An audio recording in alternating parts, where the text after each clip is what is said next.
Ladies and gentlemen, children of the interwebs out there, Sebastian Envy, the strong style nerd, strong style cinephile, Stargirl, episode 5, Hourman and Dr. Midnite are introduced to this Junior Justice Society, so let's geek about that for a scant few minutes. Now, this episode had the task of balancing, fleshing out both Beth Chapel, who's, Dr. Midnite 2.0, and Rick Harris, I think his name in it, who we come to find out is, of course, Rick Tyler. And introduce them to this idea of this Junior Justice Society. Now the episode opens with a flashback of Rex Tyler and his wife about to flee from the Injustice Society, and they leave Rick with his uncle, who comes to basically doesn't want to do it off top. Then he comes to resent him in the future. As Rick grows up, we see they have a very contentious relationship because he didn't want to be saddled with this kid in the first place. Then they go off. The accident that took Hourman and his wife's life has been referenced before. Now we actually see that it happened. It wasn't an accident, of course. It was Solomon Grundy, which is, I guess, the enforcer for the ISA. It's probably Grundy that took out the Wizard's wife when she tried to leave Blue Valley in the previous episode. So that's how we get this a little bit of background on Rick and where he comes from, and just why he's just the angry guy that we find out that he is. Now, giving an angry guy superpowers, is that really smart? That's something Yolanda touches on in a comment later on in the episode. And you got to kind of wonder if any of that's going to backfire as the Junior JSA goes, because when Rick does jump on board, he says he's not out for justice, he wants revenge. So is that going to put him at odds with either Courtney or Pat as they go? Remains to be seen. Now, with Beth, we saw in the last episode that she saw Yolanda and Courtney doing their superhero thing when they were, doing reconnaissance at the hospital. She heard Courtney call Yolanda, so she figures there's something going on with them. And I think part of the reason why she wanted to find out more is because in that last episode as well, her mom told her to basically go find some friends. Me and your dad are not like your friends. You need to go have your own friends. So she kind of strong arms in a very, adorkable, kind of corny, cheesy, well-meaning but awkward way. She strong arms her way onto this Junior JSA. The day after that, she's following them around at school, just acting like she has earbuds in her ear, but really she's listening to their conversation as they're not so quietly talking about, Junior JSA stuff. She ends up going to Courtney's house, and I guess everybody in Blue Valley is like super nice, which is why her mom lets her in the house when she just says, "Hey, I'm going to Courtney," and just lets her have the lay of the house. So Beth sees the dog chewing on the goggles.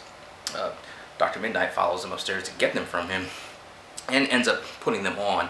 And it's a bit of a twist with the goggles, in that they don't just help the person see, because with original Dr. Midnite, the goggles helped him see. With these goggles, they are an upgraded AI program, kind of it's kind of a rip on Iron Man and Jarvis that Dr. Charles Midnighter has made this sort of AI consciousness of himself, put it in the goggles, and it functions like Siri on steroids, and it provides a lot of exposition, backstory, fills in some plot holes. It's actually the goggles that reveal what really happened to Rick's parents, and in a very, very well done scene later on in the episode, kind of shows him, it projects the image of the accident as it happened, as the car was hit by Grundy, as it careens out of control and hits the tree, and just to see Rick standing in this projection of his parents, car passes through him to hit the tree as they die. I mean, that's, like I said in the previous video, this show is very bright, fun, Silver Age cheese and stuff, but it has its moments of darkness and its moments of emotional gut punches, and that was definitely one of them. Just seeing him see that accident, it was a very well done, well shot scene, well acted. These kids have just crazy chemistry with each other. Courtney and Pat, Brett Bassinger, Luke Wilson have amazingly great chemistry. This is just a really well casted show. On the ISA end of things, we got to get a little bit more with Courtney, Cindy, and seeing kind of her bad side continually show itself. We know that She is the daughter of the Dragon King. We know that in the comics, Dragon King experimented on her. I think through some of the stuff Dragon King said in the last episode that he started to do that to her. We know Shiv is going to get a 2-part episode coming up, so I guess we'll get more of that explained. We'll see exactly what he did to her in those episodes. You had the principal. While we thought the principal before was possibly the fiddler, it seems she is Virtuoso. Now, I didn't know who Virtuoso was. Member of the Secret Society, supervillain. She gets her violin tech from the original fiddler. When Courtney brought up the fiddler to Pat, he was like, no, the fiddler's a dude, and he's Irish. But people on Reddit, as I'm learning some stuff that I didn't know, through people who are just more steeped in the lore than I am, Virtuoso, they brought up the name Virtuoso and likened the principal to that character. So that's what I'm thinking, that principal is indeed Virtuoso. We find out Icicle's assistant dude is the gambler. I did not know who the gambler was, so I did not make that connection, but that's who he is. I guess Beth has a run-in with the janitor, who we see his name tag as Justin, and of course, reading comics, you know that Justin is Sir Justin, the Shining Knight. So the janitor is the Shining Knight. So I'm wondering what's going to cause him to kind of show out. Is there going to be like an attack? I'm assuming it's going to be an attack at the school, because you always see him at the school, so there's going to be some kind of big attack at the school. Now, the world building they're doing thus far in these 5 episodes is really, really good. Are they going to be able, as I've said before, are they going to be able to keep that pace through the 13 episode first season? Are they going to throw too much at the wall? As we saw, Henry had some of his powers are starting to kick in. We know he's Brainwave Jr. in the comics. He's a member of Infinity Inc. Some other things. So is he going to be full-on superpowered by the end of the season? Is he going to side with his dad? Is his dad going to eventually wake up? Maybe try to, once he realizes his son has powers, try to make him part of the ISA. Is it going to be like a legacy ISA?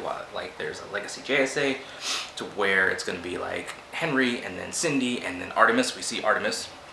And we know that this Artemis is not the Young Justice Artemis, it's more the evil comic book Artemis version. So are they going to be the Legacy ISA that's put against the Legacy JSA? Now that could be something, a good storyline to build for future seasons. Are they going to do it in the first season? Hopefully not. Again, you don't want to throw too much in there. But again, you have the tease of the Thunderbolt, Joaquin last episode, the Green Lantern kind of lit up a bit, which is actually how Pat found out that Courtney had the bag of JSA trinkets and stuff. So I'm interested to see that conversation next episode, because we do find out from the synopsis that Pat is going to find out about them and actually going to start training them. We also know that Tigress and Sportsmaster are going to get in on the action. I'm so excited to see Sportsmaster. But are they going to do too much? Are they afraid of not having more seasons? So they're going to try to throw like everything in there. I hope not, because everything thus far, it's been well paced, well structured, and it's moving the plot along, but it's still kind of teasing us with little things. Now, the